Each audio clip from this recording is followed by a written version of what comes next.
Cloud technology represents a number of innovative opportunities for companies. It also represents a number of liability challenges for Tech Republic and ZDNet. My name is Dan Patterson, and I'm pleased to speak today with Linda Rhodes and Brad Peterson. They are partners in the Technology Transactions Group at Mayer Brown.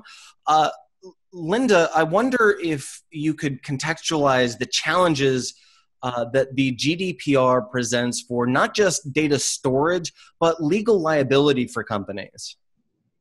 Yes, of course. So as you may know, the GDPR, or the General Data Protection Regulation, will be replacing the old EU directive, which is the old EU data privacy law in May of 2018. And there's some significant changes that come along with that. But to start with a little bit of background, it's important to understand that the European data protection scheme is quite different from what we have in the United States. US data privacy laws tend to be very sector specific, whereas in the EU, they have an overarching data privacy regime. So with the new GDPR that's coming into effect, businesses established outside of the EU are going to be subject to that regulation if they offer goods or services in the EU or monitor the behavior of individuals in the EU. And what that means is that businesses that may not previously have been subject to European data privacy laws are now going to have to think about the implications and compliance with those regulations.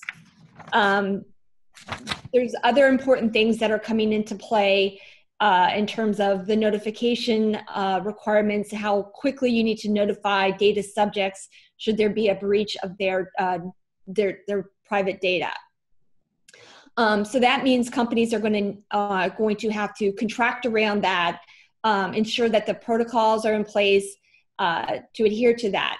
Companies need to focus on some critical steps. They need to notify their management, decide whether they need a data protection officer, develop a plan which includes an assessment of their current position, then go through and work on solving individual problems. And as you know, there's fines of 2% or in egregious cases, 4% of global turnover for violations. Specifically on our topic today, security and privacy in the cloud, one of the critical areas for companies is to look through their third-party contracts, their contracts with cloud and other providers, and make sure that those comply with the relevant restrictions in the GDPR. And that may mean reading through each of your cloud contracts and perhaps having those amended. You need to know generally where personal data is, because personal data is restricted by laws around the world, but you specifically need to know where you are storing any personal data of European residents.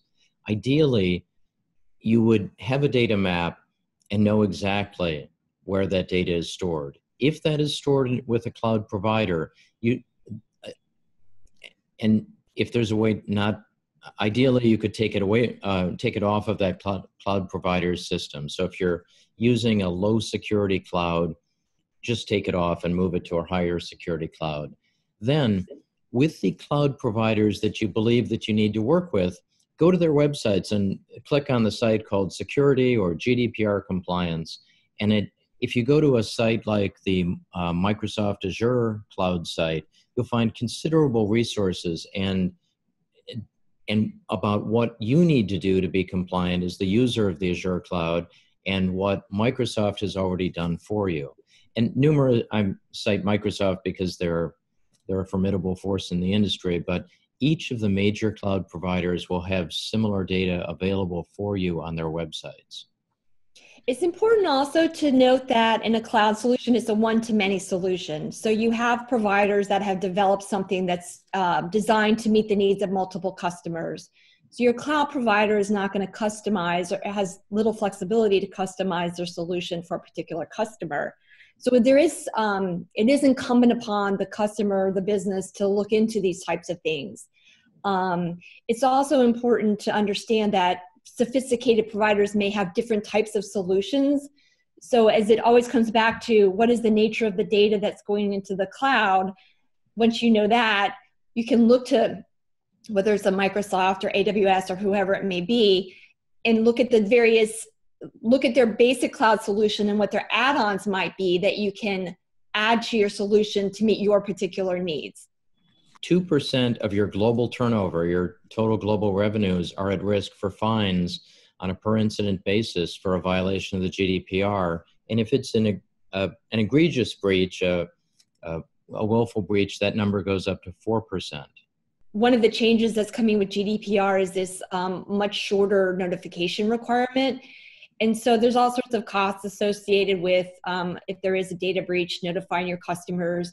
You may also incur costs, in terms of credit monitoring for your customers, providing help centers for your customers whose data has been breached. And so you can run into all sorts of costs, not only legal costs that are penalties associated with noncompliance, but also business costs to recover the reputational harm that may be done by a data breach.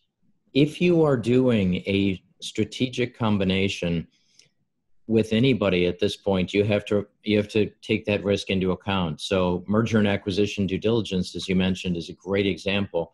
But in addition, let's imagine that you were a financial institution working with a young fintech company that was trying to work with European data. A critical question would be, are they storing that data in an insecure cloud? Are they complying with the requirements of the GDPR? First, what's the nature of the data you're going to put into the cloud, and where will that data be located?